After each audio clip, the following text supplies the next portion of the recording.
Yo mga idol, kumusta? Kauragong pites nga po pala. So ngayon po ay magluluto po ako ng paa ng manok. So gagataan ko po ito. So ngayon po ay pahinga muna tayo sa gym, paka-boxing. So ito nga po yung aking inandang pagkain niya. Artemisa guys. Ito yung malupit na gulay. Tala niyo yung Artemisa, sa sugat lang ginagamit. Pwede dito sa paa ng manok guys, masarap to. Siyempre may tanlad. Kaya kompleto yan, ito yung paa ng manok. So ito guys, abangan nyo po guys at bibirahin ko na.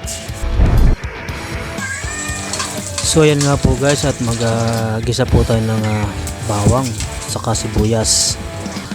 At sasangkutsahin po natin sa luya itong paa ng manok. So itong paa ng manok guys ay nilaga ko na rin po ito para malambot na siya at luto na rin, para konting init na lang to. Ayan, so lagyan ko rin po ito guys ng oyster sauce para mas maglilamlam.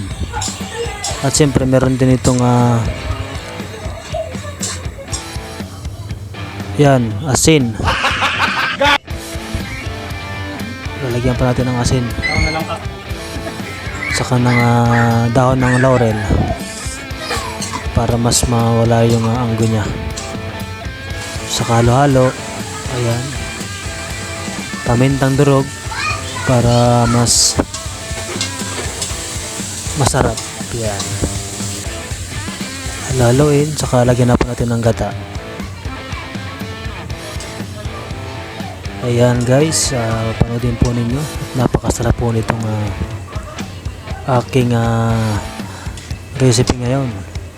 Talagang mapapa-extra rice ka nga po nito. Ayan guys, lagyan ko na nga po yung sayote. Wala po kasing papaya sa palengket. Ginawa pong prutas.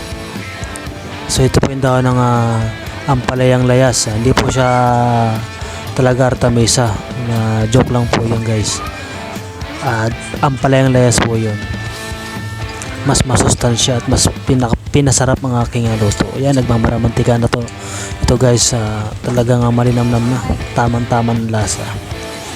So yan na nga po guys, at talagang luto na at kainin na po natin.